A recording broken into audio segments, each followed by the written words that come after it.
제가 사역하고 있는 저희 마사이 지역을 잠깐만 보여드리고 오늘 말씀을 함께 나누었으면 좋겠습니다. 제목이 이제 꿈꾸는 엔게레수나 저희 사역지 이름입니다. 네, 지금 보시는 사진은 이제 지구본입니다. 케냐가 저 동부 아프리카 저 오른쪽에 좀 위치하고 있는데요. 위에 있는 사막화가 계속해서 지구 아프리카를 덮고 있습니다. 저 사막화가 계속해서 내려오는데 이걸 좀 더 영적으로 생각하면 이슬람 사람들이 좀 더 이슬람을 계속해서 남아시키고 있습니다. 저희 지역에서도 히잡을 쓰고 다니는 마사이 사람들이 보일 정도이기 때문에 저희 지역이 굉장히 시골임에도 불구하고 이슬람이 계속해서 내려오고 있습니다. 사막화가 곧 이슬람이라고 저희는 생각합니다. 그래서 저 동부 아프리카의 그린색으로 보이시는 저 부분에 저 나라들이 아프리카 땅에서 너무나도 중요합니다. 영적인 이슬람의 저지선이라고 이야기할 수 있습니다. 그래서 저 동부 아프리카 쪽에 있는 아프리카의 나라를 섬기고 있는 선교사님들을 위해서 더 많은 기도를 부탁드리겠습니다. 이 사진은 저희 마을의 한 성도의 집입니다. 전통 방식으로 만든 집이어서 냄새도 많이 나고 하지만 이 사람들이 지을 수 있는 방법을 이것밖에 알지 못하기 때문에 이렇게 살아가며 전통을 지키며 살아가고 있습니다.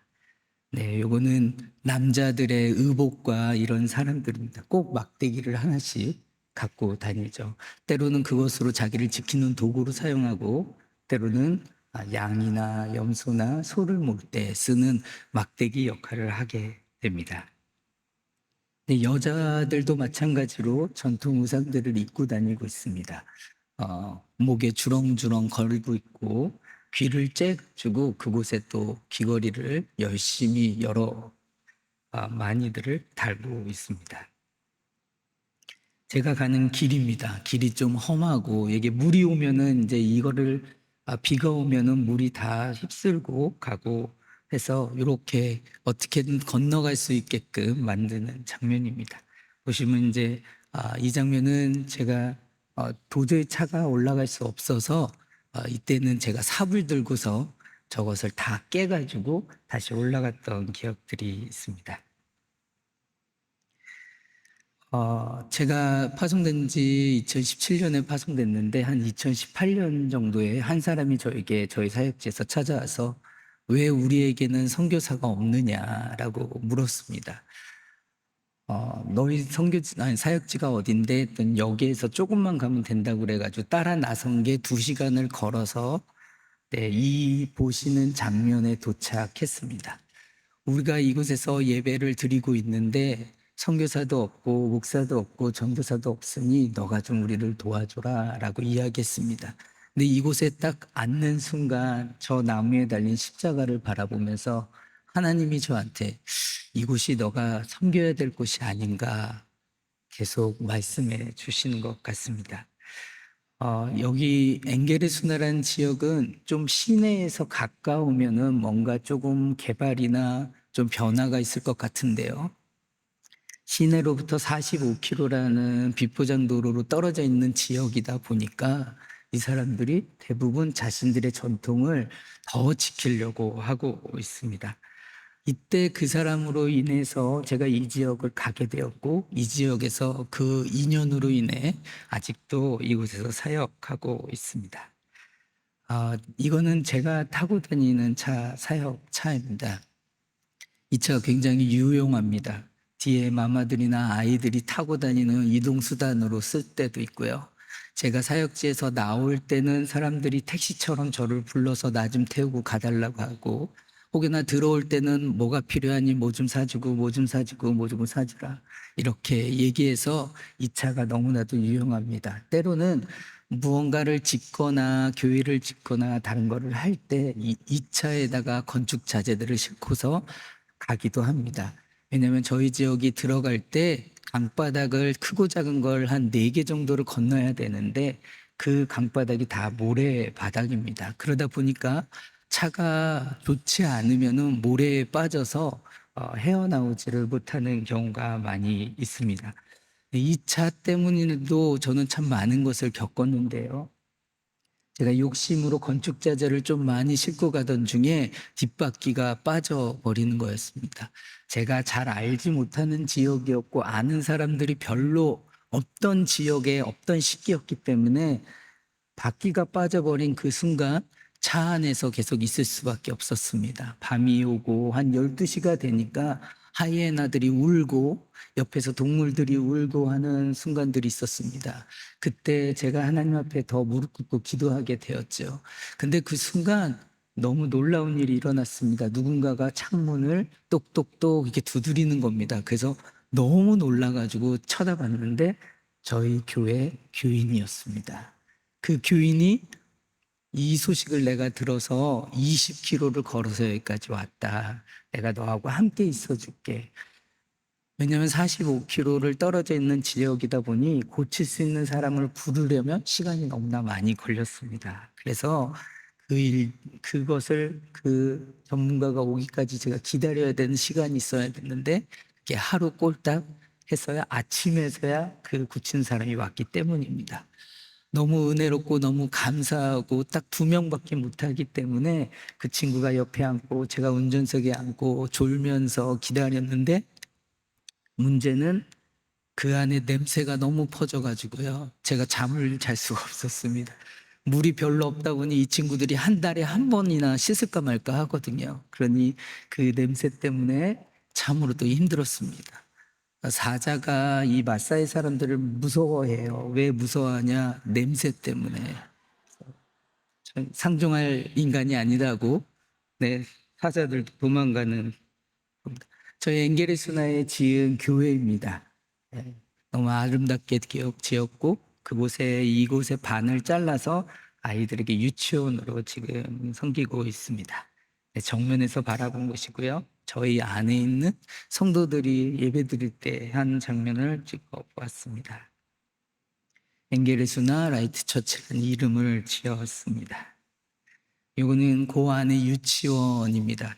유치원인데 그 지역에서 최고의 시설을 갖추고 있습니다. 네, 칠판을 화이트보드로 만들었고요. 네, 책상을 철 재료로 해서 이렇게 만든 거는 저희밖에 없습니다. 그 지역에서요. 네, 그래서 요거는 그 만든 거를 아이들한테 나눠주는 그때였는데 아이들이 너무 좋아해서 사진을 찍었습니다. 요거는 그 학교 안에 학교가 또 따로 있는데 그 아이들에게 그래도 마사이 사람들이 하루에 한 끼 정도 먹거든요. 저녁에 충분히 먹습니다. 그래서 먹고 난 다음에 그 배가 꺼지기 전에 빨리 자려고 노력합니다. 근데 저는 6시나 7시에 밥을 먹고 배를 꺼트리려고 한 바퀴 이렇게 돌면 사람들이 저거 뭐 하는 짓이냐고 먹은 거를 왜 지금 소화시키려고 하냐고 빨리 자야지. 달라서 서로 이런 경우가 많습니다. 특히나 근데 아이들은 더 먹지 못하는 경우가 많아서요. 저희가 아이들한테 급식을 열심히 제공하고 있습니다. 아이들이 이 밥 먹을 때가 가장 행복한 얼굴입니다. 그래서 요때 사진을 찍어야지 행복한 얼굴을 찍을 수 있습니다. 네. 그래서 누군가가 그러더라고요. 검은 것이 아름답다. 전 그 말을 이해를 못했는데 아이들의 이 사진과 미소를 보면서 이해하기 시작했습니다. 볼 때마다 아이들이 이빨만 보이는 경우도 있지만 그래도 얼마나 사랑스러운지 모릅니다. 제가 가는 날은 특히 이제 좀 고기를 좀 사서 갖다 주면은 아이들이 더 좋아합니다. 네, 이빨만 계속해서 보이는데요. 올해는 아이들한테 꿈꾸는 놀이터라고 해서 아이들한테 신나게 놀 수 있는 장소를 좀 마련해 주고 싶었습니다. 바닥에서 그림 그리고 모래로 이렇게 저희 두꺼봐 하는 것처럼 아이들이 놀고 있어서 너무 안타까운 마음이 있어서 우리 한국만큼은 아니더라도 아이들이 최고로 누릴 수 있는 최고의 것을 주자라는 생각에 이것을 만들게 되었습니다. 저희 시온이가 올라가지 말라고 해도 계속 올라가 가지고요. 이 사진은 다른 지역 사진입니다. 근데 하늘이 너무 예쁘고 주위에 초록색이 너무 이뻐서 한번 찍어서 여러분들한테 보여드리고 있습니다. 또 왜 그러냐? 사실 케냐가 1년에 2번밖에 비가 오지 않습니다. 전반기에 한 번, 후반기에 한 번, 한 일주일이나 2주일 딱 오는데 사람들이 그때마다 씨를 뿜기 시작합니다. 왜냐하면 이 물로 인해서 자기네들이 원하는 소출을 좀 얻고자 하는데 한 달이 딱 지나고 나면 물이 오지 않으니까 한 1m 정도까지 자랐다가 열매를 맺지 못하고 다 죽어가게 됩니다. 그런데 작년부터 이상 기온으로 인해서 여러분들도 케냐에 관련해서 뉴스를 보신 분들도 많이 있을 겁니다. 40년 만에 기근이었다. 그런데 올해는 홍수로 인해서 사람들이 많이 죽고 이재민이 많이 발생했습니다. 그런데 저희 지역은 너무나도 비가 안 오던 지역이니까 홍수같이 어느 지역은 홍수지만 저희 지역에는 계속 비가 조금씩 내리는 겁니다. 사람들이 1m 되면은 거진 죽었던 옥수수가 조금씩 자라나서 소출을 얻게 되어서 화면에 보시는 옥수수를 저한테 헌물로 준 것입니다. 제가 이걸 보면서 하나님께 너무 감사했습니다. 이 사람들이 비가 오지 않으니까 목축업을 하는데요. 비가 온 지역으로 맨날 떠납니다. 자기 가족 같은 가축들을 계속 먹여야 하니까요. 근데 이렇게 소출이 나게 되면 이 사람들이 굳이 떠나지 않아도 그곳에 정착할 수 있지 않을까. 선교의 마지막 핵심은 자립이라고 이야기합니다. 자립할 수 있는 뭔가가 생기지 않을까. 이거를 보면서 은혜로운 시간들이 계속해서 오고 있습니다. 케냐를 생각할 때, 엔게레스나를 생각할 때 시골 마을이지만 그 마을에도 하나님께서 소망을 주시고 하나님께서 기뻐하시는 일들이 발생할 줄로 믿습니다. 우리 이 시간에 우리 말씀을 좀 보도록 하겠습니다. 코로나 기간을 지나면서 제가 사람을 세우기 위해서 여러 자매들이나 청년들을 세우려고 노력했습니다. 코로나 기간에 마사이 사람들의 전통은 사실 우리가 그들의 전통을 기다려줄 수 없는 상황들이 많이 있게 만듭니다. 중학교, 초등학교, 중학교를 잘 공부시켜서 신학교에 가고 싶다는 아이들을 잡아서 잘 살게끔, 잘 공부하게끔 지원하고 노력하지만 그들의 문화상 때문에 그런 자매들이 갑자기 결혼을 하게 되고 갑자기 임신하는 경우가 코로나 시대 때 너무 많았습니다. 그러면서 한편으로는 그런 마음이 들었습니다. 이렇게 사람을 세우는 게 이렇게 어려워서야 어떻게 하나님 이 선교지에서 제가 떠나도 이 사람들이 자립할 수 있겠습니까? 그런 불평을 하기도 합니다. 아니면 제가 너무나도 멋있고 제가 너무나도 능력이 많아서 그렇지 않게끔 그들을 만들 수 있었으면 어땠을까라는 불평도 하게 됩니다. 때로는 답답함을 찌를 때가 있습니다. 함께 일하는 친구가 아무리 설명해도 그것을 이해하지 못할 때, 그러면서 내 자신에게 내가 좀 더 능력 있는 사람이 되면 어떨까라는 생각을 하게 됩니다. 그들 또한 우리들이 흔히 이야기하지 않습니까?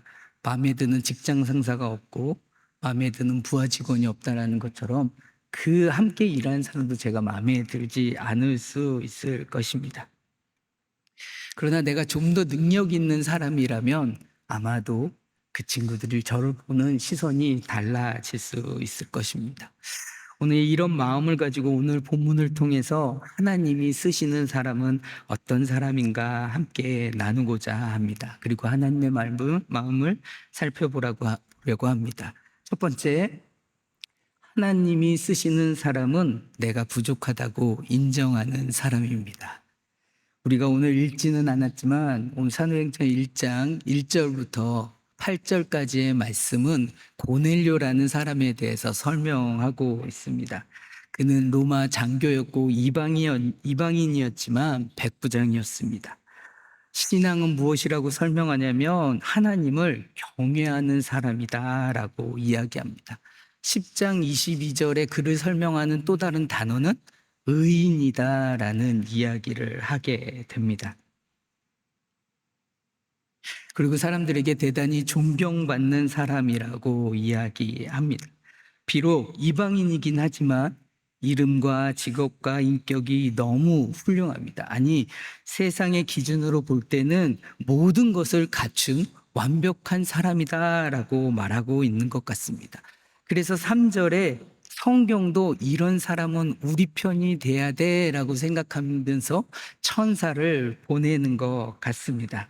왜냐하면 그는 능력이 많고 완벽하고 매력적이어서 이런 신앙을 갖춘 사람이 있다면 많은 믿지 않는 사람들이 그를 통하여 교회로 올 수 있을 것이다 라고 생각되어지기 때문입니다.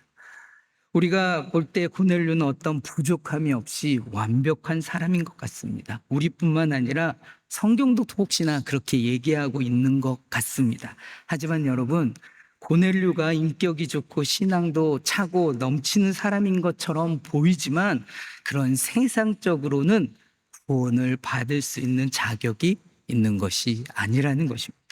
아무리 칭찬받고 신앙이 좋은 것 같지만 그것이 구원의 조건은 아니다라는 것입니다. 그가 완벽하고 부족한 것이 없어 보이지만 그도 여전히 은혜가 필요한 사람이다라고 이야기하는 겁니다. 아마도 그는 완전한 크리스찬, 즉 예수님을 모르는 사람인 것 같습니다. 먼저 뭔가 영적인 것을 갈망한 사람이었을 것이다 라고 생각할 수 있습니다. 성경도 사실 그 얘기를 하려고 천사를 그 고넬료에게 보낸 겁니다.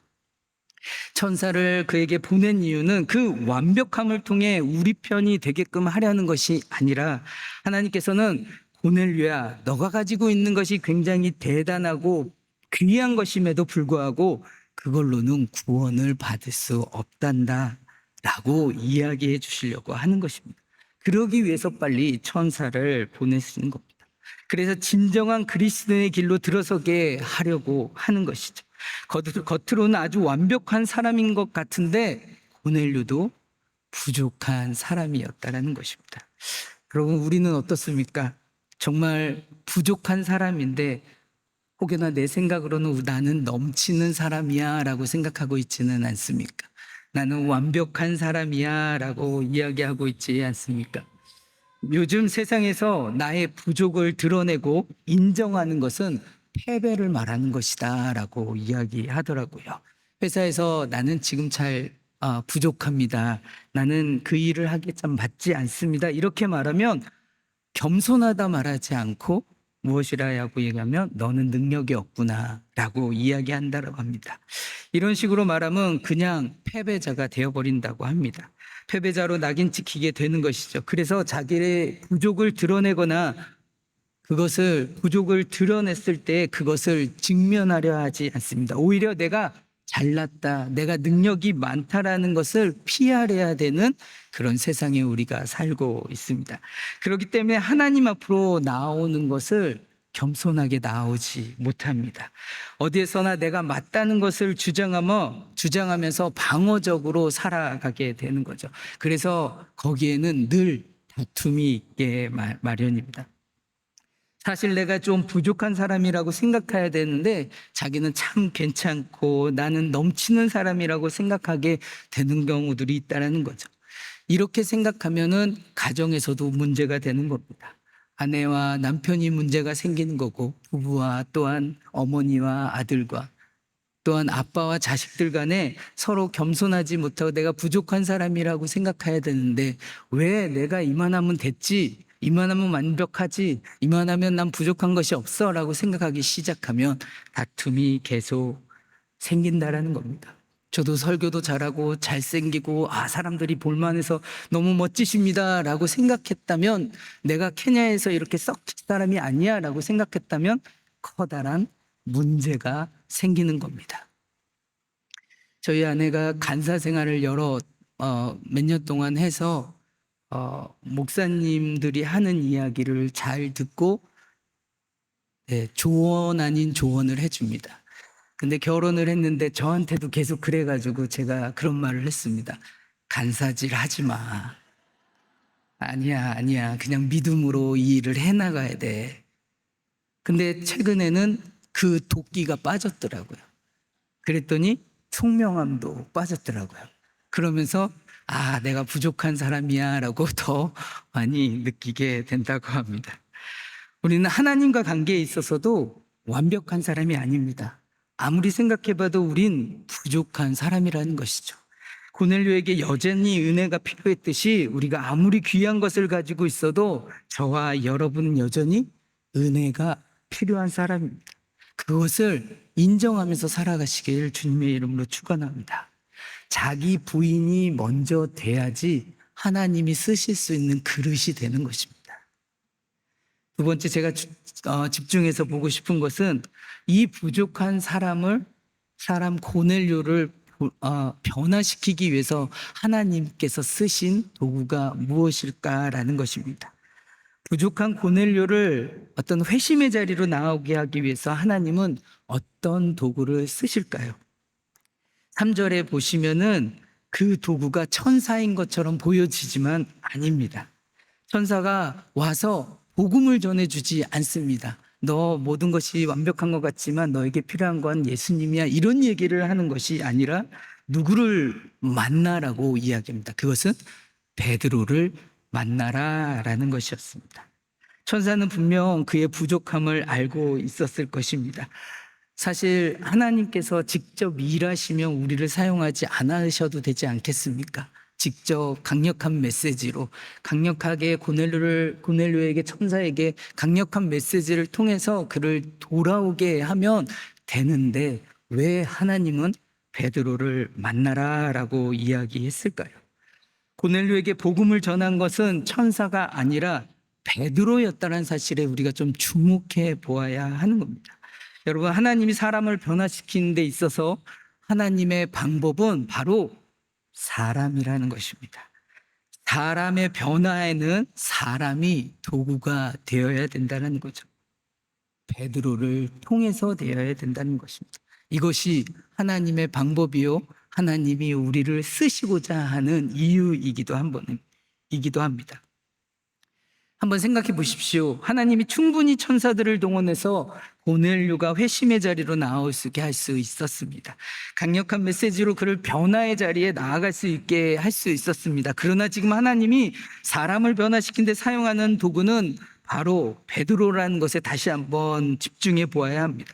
분명히 더 간단하고 쉽게 고넬료를 회심의 길로 인도할 수 있었는데 왜 하나님은 그 일에 베드로를 사용하고 계실까요? 우리가 어찌 보면 하나님이 천사보다 우리를 귀한 존재로 여기신다는 것을 알 수 있습니다. 이것을 기억하며 살아가길 바랍니다. 천사가 아니라 여러분들을 더 귀하게, 여러분들을 더 사랑하고 있다는 겁니다. 그만큼 우리는 하나님 앞에 귀한 존재라는 것이죠. 그렇다면 도구로 사용되어지는 베드로는 어떤 사람입니까? 근데 그 베드로도 역시 참 부족한 사람이라는 겁니다. 여러분, 베드로는 하나님이 깨끗하다고 한 것을 더럽다고 한 사람입니다. 이 하늘 환상의 의미가 무엇일까요? 그가 이방인으로 나아가지 못했다는 것을 의미하지 않겠습니까? 베드로는 이 이방인의 복음화의 일을 주저하고 있는 사람이었습니다. 이방인의 깊은 반감이 있었기 때문입니다. 할례받지 못한 자라고 고정관념이 가득한 베드로였다는 겁니다. 그럼 베드로에게 13절에 부정하다고 생각하는 것을 잡아먹으라라고 말씀하십니다. 근데 베드로는 완강히 거절하죠. 계속해서 16절에 보면 이런 일이 3번 있은 후에 그 그릇이 하늘로 다시 올라갑니다. 여러분, 이 환상을 보게 한 의도가 무엇이겠습니까? 이 환상을 통해 베드로가 어떤 사람이라는 것을 보여주고 있습니다.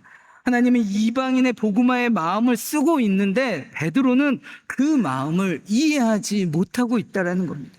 하나님의 마음을 이해하지 못하는 부족한 사람이라는 것입니다. 참 아이러니하게도 부족한 고넬료라는 사람을 변화시키는 위한 도구가 부족한 사람을 사용하신다라는 겁니다. 우리는 더 완벽한 사람을 통해서 고넬료라는 겉으로는 세상적으로 완벽한 사람을 변화시켜야 하는 것이 우리가 기대하는 것인데, 지금 하나님은 천사를 보내서 준 답이 뭔가 부족한 사람을 만나라라는 것입니다. 이 자리에 처음 온 분이 있다면, 아니 처음 온 분을 데리고 온 분이 있다면 그의 마음이 어떤 마음이겠습니까?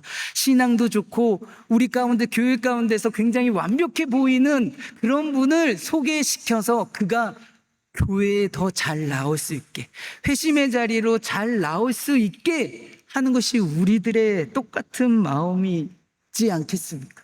그런데 하나님은 사람을 변화시키기 위해서 누구를 사용하신다고요? 부족한 여러분을 사용하신다는 겁니다.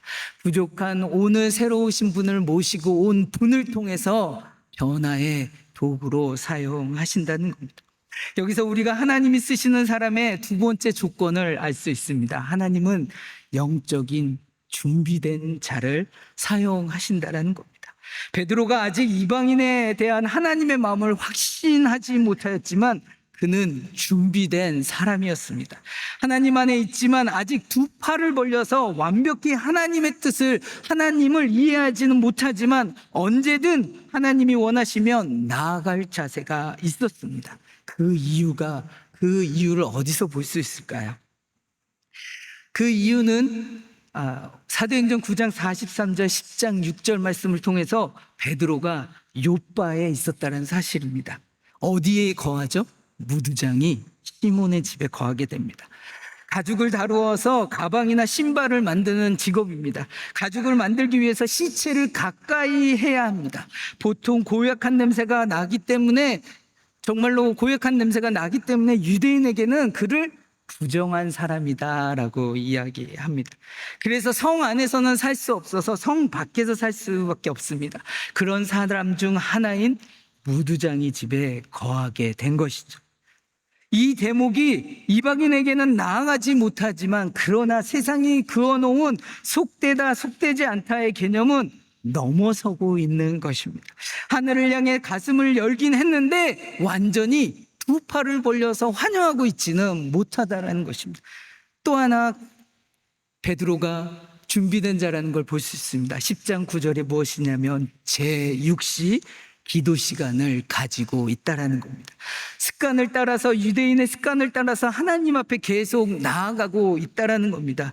여러분, 기도는 어쩌면 저는 힘이 없습니다, 저는 한계가 있습니다, 주님이 하십시오라고 고백하다가 끝에는 주님 나와 함께 하신다면 내가 해보겠습니다 라는 것으로 마무리돼야 된다는 것이죠.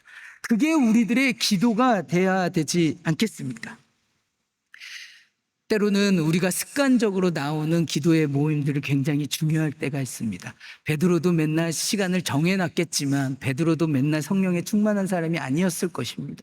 어느 순간에는 가고 싶지 않고 기도하고 싶지 않았을 거예요. 우리도 마찬가지 아니겠습니까? 때론 수요 예배 오늘 비도 많이 오는데 가고 싶어가도 가고 싶지 않음이 어찌나 많이 생길 수 있지 않겠습니까? 저도 차를 끌고 오는데 강변북로 엄청 막히는데 오늘 내가 제대로 갈 수나 있을까? 그런데요, 중요한 것은 억지로라도 그 자리를 지킨 자에게 베드로와 같이 하나님께서 말씀하신다라는 것입니다. 그런 여러분과 제가 되기를 주님의 이름으로 축원합니다. 베드로도 뭔가 부족한 사람이었습니다. 이방인에게 나아가지 못했습니다. 왜 하나님이 그를 쓰셨을까요? 그 이유는 베드로가 준비된 사람이었다는 것입니다. 하나님을 향한 열린 자세를 가지고 있었기 때문입니다. 하나님은 온전한 사람, 완전한 사람을 쓰시는 것이 아니라 하나님의 마음을 알고 따라가려고 노력하는 자를 사용하신다는 겁니다. 그래서 하나님의 역사가 그를 통해 흘러가는 것입니다. 다시 말하면 지금 베드로가 활짝 열려 있진 않지만 하나님을 향한 마음이 있었다는 겁니다. 무드장이와 교제할 줄 알았고 날마다 시간을 정해서 습관을 따라 기도하는 사람이었다는 겁니다.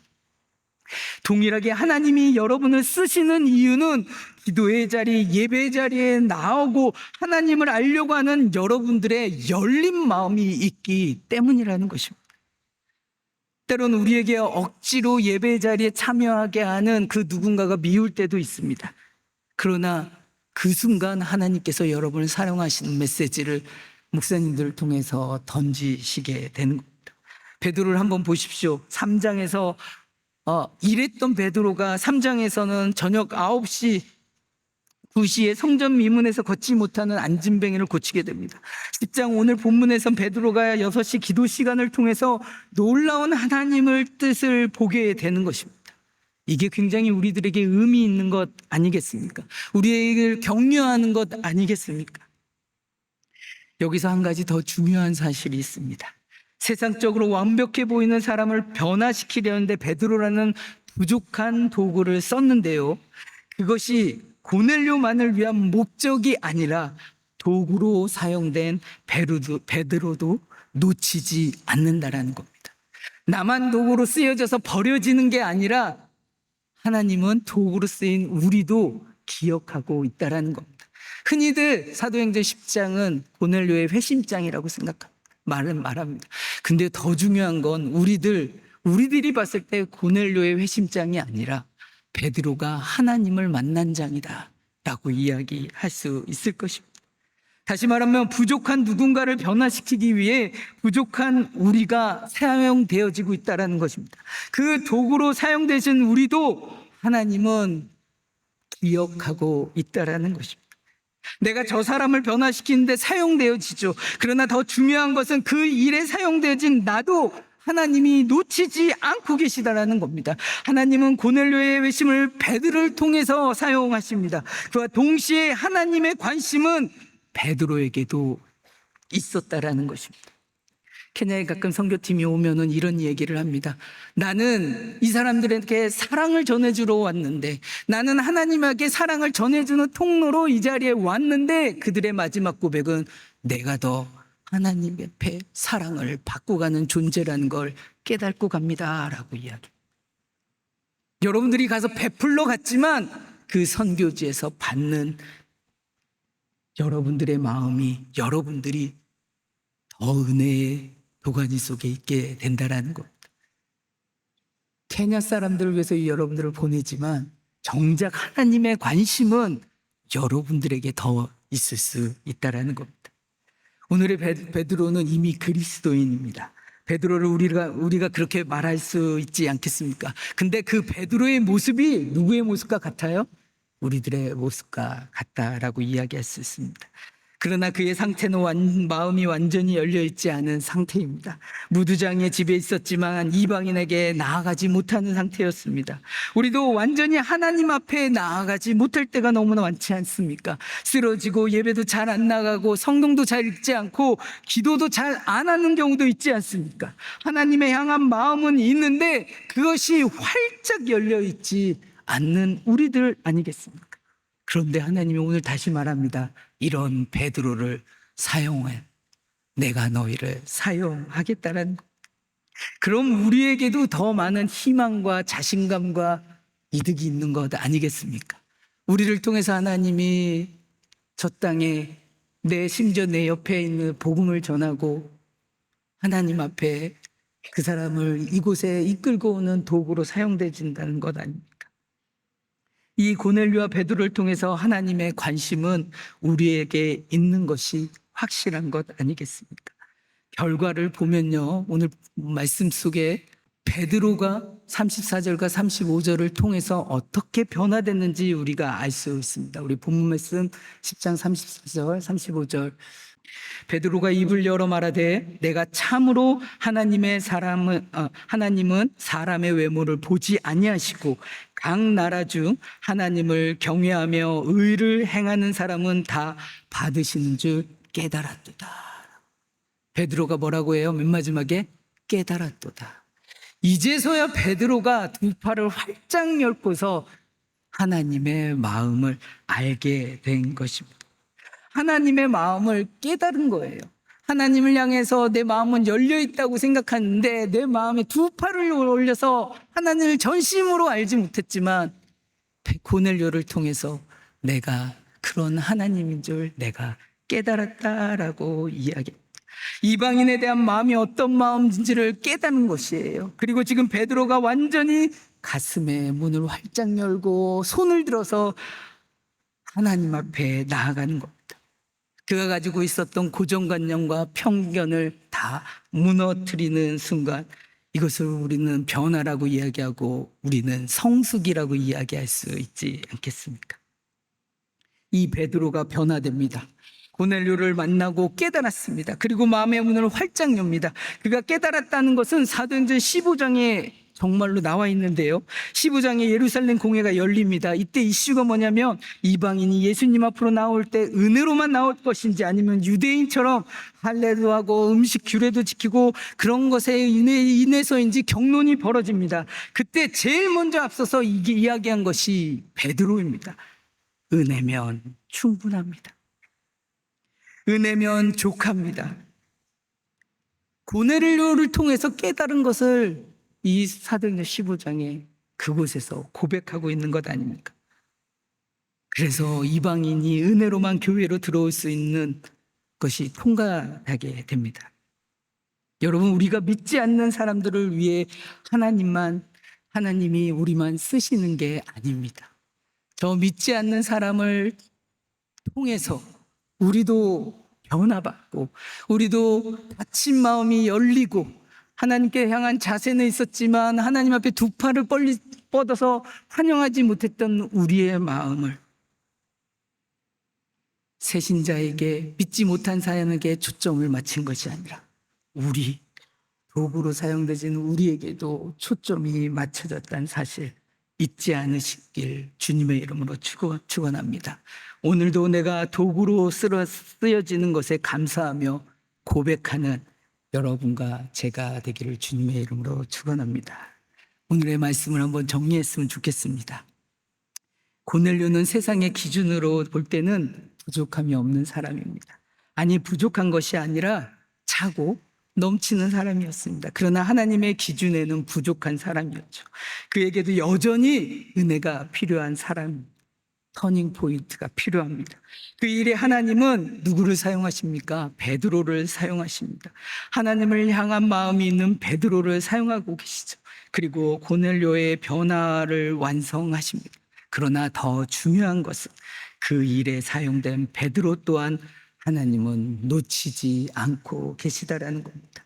베드로와 같은 우리를 하나님은 누군가를 변화시키는데 사용하십니다. 그리고 도구로 사용된 우리를 하나님은 기억하십니다. 우리의 신앙의 변화가 성숙의 단계로 넘어가기를 주님의 이름으로 축원합니다.